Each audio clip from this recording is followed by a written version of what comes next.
Il était pas très bien. Non, il claquait pas. Non, il claquait pas. Claque ça alors. Ah, ça c'est un clap. J'ai une première question. Là, je sais que tu vas avoir 41 ans. Tu as quand même eu une carrière assez riche. Obligé de tous en parler comme ça. Oui, c'est vrai, je vais avoir 40 ans. Tu as quand même connu le succès, tu as connu Hollywood, tu enchaînes les films qui sont forts. Je me demande comment tu fais pour rester les pieds sur terre. Bah déjà, est-ce que j'ai les pieds sur terre? Ça, c'est une question déjà, c'est pas sûr. Moi, ça s'est fait quand même s'il y a eu des moments qui sont accélérés et tout, ça s'est quand même fait un peu doucement. Après, je crois que la famille, ça aide. Je suis père aussi, donc j'ai mes enfants, j'ai ma vie qui finalement, même si tout ça est dingue, j'ai quand même un endroit où je rentre chez moi et c'est une vie assez simple, avec des enfants, une femme et des trucs de la vie, quoi. Tu vois, les mauvaises notes de tes enfants, une maladie, un truc, le retard, la nounou, les trucs, sortir à la poubelle, enfin, tu vois. Mais oui, quand tu es sur un plateau, que ça se passe bien, que c'est fou, et que tu vois quelqu'un que tu pensais jamais voir et que tu es assis à côté de lui comme si tout ça était normal, je pense que là, tes pieds, ils touchent pas à terre. Ils touchent pas à terre, c'est pas possible, tu vois. Tu es en lévitation un peu, mais tu reviens. Est-ce qu'un film comme Yao, justement, ça te permet un peu de te recentrer sur toi, ton histoire, etc. Ouais, moi et non, parce que oui, en fait, parce qu'il y a le fait de retourner au Sénégal. J'étais pas retourné depuis 8 ans. De faire un film là-bas, de tourner avec des acteurs là-bas, avec des techniciens là-bas. En fait, là où je suis très heureux, c'est que la même année, j'ai tourné Yao et Call of the Wild. C'est-à-dire un film avec la Fox, à Los Angeles, avec Harrison Ford. Tu fais la même année, tu fais les deux. Tu t'assois comme ça, quoi. J'ai exploité toute ma chance, tu vois. J'ai la chance de pouvoir faire l'un, mais j'ai autant de chance de pouvoir faire l'autre. Et quand ça se passe dans la même année, ça te recentre. Après, moi, je suis pas étranger, moi, au Sénégal, à mes racines. Les questions que se posent les personnages dans le film, je me suis posé ces questions-là avant, et j'ai répondu avant, j'ai eu cette chance-là. Mais j'étais content de pouvoir rendre compte de ça. Et en réalité, tu vis le racisme dans les deux. Tu peux être vu comme un Sénégalais en France et t'es vu comme un Français au Sénégal. Donc dans les deux cas, t'es pas chez toi. Et alors, je suis où les gars, moi? Tu vois ce que je veux dire? Je suis blanc, moi. Yao. T'es pas blanc, t'es juste un bon type. Et si tu réponds pas à ces questions tôt, tu peux avoir la sensation que t'es chez toi nulle part. Alors qu'en vrai, tu peux faire le choix d'être chez toi partout. Voilà. J'ai beaucoup dit de trucs, je sais pas si c'est clair ce que j'ai dit. Si, c'est clair. Moi, je me posais une question. Donc, dans le film, le petit Yao traverse le pays pour rencontrer son idole. Je voulais savoir, le petit Omar de 13 ans, il aurait traversé la France pour rencontrer qui? Personne. C'est vrai? J'aurais trop peur de traverser la France. Non, moi, inquiéter mes parents, c'était un gros dossier quand même. Donc c'est un truc que je voulais pas faire, mais peut-être Jackson. Peut-être Michael Jackson, je l'aurais fait. Mais il fallait être sûr que j'allais le rencontrer, quoi. Tu as raconté plusieurs fois dans une interview que c'est Jamel qui t'avait repéré parce que tu connaissais déjà et qui t'entendait faire des commentaires sur des matchs de foot. Mais avant les commentaires sur les matchs de foot à Trappes, est-ce que tu essayais déjà d'être un peu, pas forcément acteur, mais disons de faire rire tes potes, de travailler un peu ce côté Oui, mais oui, parce que en fait, là où j'ai grandi, on n'avait pas beaucoup d'activités. Hein. Elles étaient simples, les activités. On jouait au foot et on charriait. Donc forcément, tu te fais vanner, il faut que tu apprennes à répondre. Plus tard, tu as ce rapport aux filles et faut trouver une astuce, quoi. Et donc le rire, tout ça, tu te rends compte que c'est bien. Et donc tu développes ça. Mais ouais, j'avais ce truc-là où je me mettais pas à faire des vannes devant des inconnus. Il fallait que ça soit mes potes, que ça soit ma famille, que je sois à l'aise pour pouvoir prendre ce terrain-là. Mais ouais, ça commençait déjà, ouais. À défaut du foot, du coup. Ouais, parce qu'en plus, j'étais très mauvais au foot. Donc, il valait mieux faire d'autres trucs. Assez rapidement, du coup, Jamel, il t'a amené dans cette aventure qui a été complètement folle. Je sais que c'était il y a 20 ans.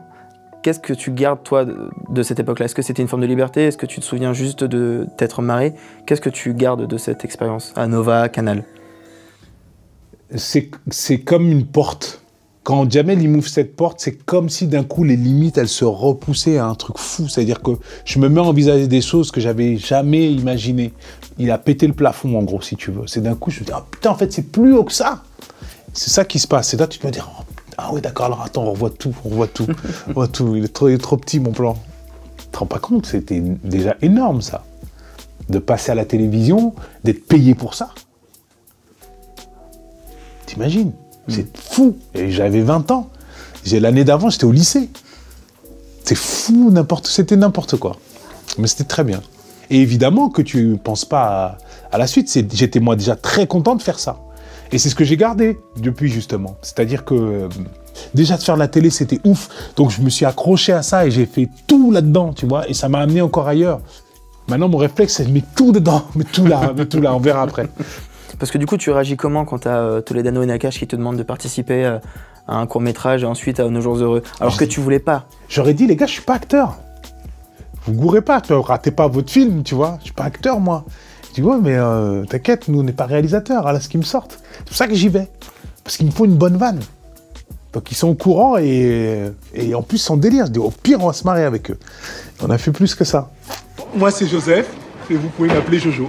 Pour l'instant, je m'en tiendrai à Joseph, si tu le permets. Cette familiarité me paraît un peu prématurée. Plus tard, on verra, pourquoi pas. Pourquoi pas, d'accord, ouais. T'es en forme, toi. Est-ce que le fait de passer pour la première fois vraiment avoir un rôle important au cinéma, d'être face à les grosses caméras sur un vrai plateau et pas à la télé, ce à quoi tu étais un peu plus habitué, c'était plus impressionnant pour toi ou t'abordais ça un peu de la même manière? Non, vraiment, la chance que j'ai eue, c'est de rencontrer Eric et Olivier et de commencer avec eux. Parce que du coup, il y a un rapport à cette caméra, à cette équipe qui est désacralisé. Parce que eux, ils sont très très cool.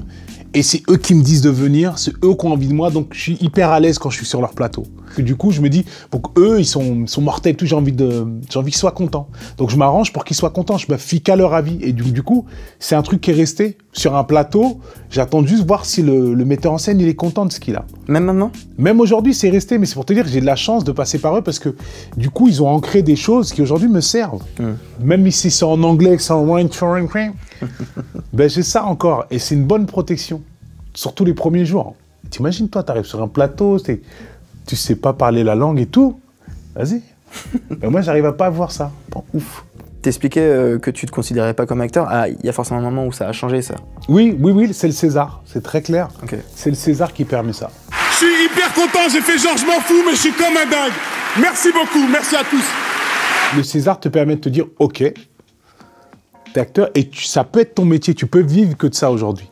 Tu vois, c'est pas un truc que tu fais en plus du SAV, quoi. Et ça, en plus, c'est vraiment une promesse que m'ont fait Eric et Olivier. Ils m'ont dit, on va t'écrire un film pour que tu te considères comme un acteur. Ils croyaient pas si bien dire. Ils l'ont vraiment fait, quoi. En fait, j'avais besoin de quelque chose de concret. Et le César, un César, c'est concret. Ça veut dire que même si tu ne sais pas vrai, tu vas le voir, il est là, tu dis, ouais, c'est vrai, en fait. Tu vois, tu as besoin d'un truc comme ça. Tu as besoin d'un truc comme ça, un truc qui existe, que je peux toucher. Les 19 millions d'entrées, c'est quelque chose qui n'était pas assez... C'est pas concret. C'est super, mais c'est pas concret. Comment je fais pour m'en rappeler? Comment je fais pour quand tu deviens dingo et que tu commences à douter de tout et tout? Comment tu fais pour t'en rappeler? Pour dire que c'est vrai? Tu peux regarder sur Internet, mais Internet, c'est faux. Tout est faux, c'est faux, ils mentent. Donc, tu vois ce que je veux dire? Là, ce serait simple, le Star. Tu le regardes, tu le touches, tu dis c'est vrai, et tu peux aller reprendre ta tisane. J'ai lu aussi que c'est pour X-Men que tu as passé ton premier casting. C'est vrai? Aux États-Unis, ouais. Ouais. Mais même je vois, parce que je crois que on avait fait un casting avec Fred en France. Okay. Mais un vrai casting tout seul et tout, et genre pour acteur, ouais, c'est pour X-Men. Là aussi, on sent acteur quand on est dans cet endroit, dans cette pièce, avec toutes les caméras, les gens qui te regardent et qui te testent. C'est ça, et puis tu décroches le rôle. T'as pas appelé, on t'a pas dit on te veut toi. T'es allé chercher ce rôle-là. Et c'était important, après tout ce que j'avais vécu, ma situation qui avait complètement changé en France, de plus avoir Canal, qui était quand même quelque chose de rassurant, plus avoir Canal+, plus de SAV, plus rien. Vas-y, ça y est, t'es acteur maintenant. Qu'est-ce que tu fais? T'es acteur, me fais voir. T'es acteur squat, tu vois? Ta famille qui te regarde, t'es acteur, hein. Tu fais des films, tu vois? Ils attendent, ils te regardent comme ça. Hein. Qu'est-ce que tu fais? Ben, tu fais des castings. Et c'était important, après tout ça, d'aller chercher un truc. J'avais besoin, moi, de ce challenge-là. Et ce qui est magnifique, c'est que j'ai décroché le rôle. Ça, c'est magnifique. C'est le tout premier. C'était super. Mais sur le plateau, concrètement, tu passes d'un film où tu es avec François Cluzet qui est dans un fauteuil à un film où tout est en fond vert. Après, tu as fait Jurassic Park où tu avais un mec qui simulait un dinosaure sur un fond vert. Là, c'est plus difficile en tant qu'acteur pour toi ou tu as assez vite assimilé les codes et tu t'es vite rentré dans le truc? Non, c'est compliqué au début, mais tu fais semblant. C'est-à-dire? Parce que en fait, il y a un truc où je fais semblant et c'est normal. C'est normal, oui, je sais. Ouais, c'est normal. Tu fais comme si tu étais normal, mais c'est pas normal. Tu es là-bas avec Hugh Jackman et tout ça à Libéry. Tu t'assois comme si c'était normal. Mais dans ta tête, tu sais que c'est pas normal. Donc tu fais semblant. Mais de toute façon, après moi, X-Men, ça arrive au moment où vraiment, je découvre encore plus mon métier d'acteur, parce que là, je l'ai en conscience que c'est mon métier, que j'ai envie de le faire. Avant, je faisais des films, mais c'était du bonus. C'est un truc que je fais en dehors de mon travail, parce que pour moi, mon travail, c'était le SAV. X-Men, c'est vraiment au moment où ça y est, c'est ton métier, donc t'étais plus dans les mêmes dispositions. Donc là, je suis une éponge. J'essaie de tout capter. Donc ouais, je regarde comment ils font tous. Je regarde. Puis ce plateau, il est incroyable. C'est n'importe quoi ce qu'ils font. On n'a jamais vu ça. Puis après, ils ont une bonne expression pour ça. Ils disent « fake it till you make it », tu vois. Fais comme si tu savais jusqu'à ce que tu saches. Ils sont tellement pros que tu suis le flow, t'es dans... tu vois, tu bouges en même temps qu'eux, tu suis le mouvement. Je pense que ça l'a fait, en tout cas. Même si à l'arrivée, j'ai une frustration sur le montage, parce que j'ai énormément travaillé pour ce film et que la partie qu'on m'avait donnée était plus importante que ce qui était à l'écran. Mais du coup, c'était une expérience globalement très importante. Par rapport à tout ça, à tout ce dont on a parlé, c'est quoi l'expérience qui a été la plus difficile sur un plateau pour toi? C'est quoi le tournage où vraiment tu t'es retrouvé face à un truc difficile? Michel Gondry, L'écume des jours. Parce que je suis dans la même configuration qu'X-Men. C'est un tournage qui se passe après le César. Et c'est là où tu te dis, je suis acteur. Maintenant, j'ai besoin de comprendre mieux. J'avais un désir plus grand. Donc forcément, tu as plus de chances d'être frustré, tu vois.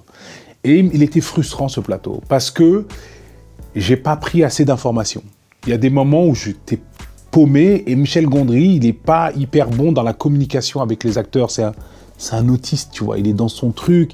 Il est avec ses trucs. Il a son film en tête, mais il n'a pas le temps de t'expliquer. Moi qui avais tout le temps été habitué avec Éric Olivier à être vraiment accompagné, ils sont très présents, c'est très clair, ils ne te laissent jamais seul. Et donc du coup, j'étais en attente d'un truc que j'ai pas reçu, donc c'était frustrant et donc j'étais un peu paumé. J'ai dû trouver mon truc tout seul. Bon, ça a été une bonne expérience à l'arrivée parce que j'ai grandi là sur ce plateau. Mais il y a un moment qui a été difficile de démerde-toi, tu sais quoi. J'avais mon diplôme, c'était mon premier travail, quoi. Tu vois ce que je veux dire? Ouais. T'arrives et donc...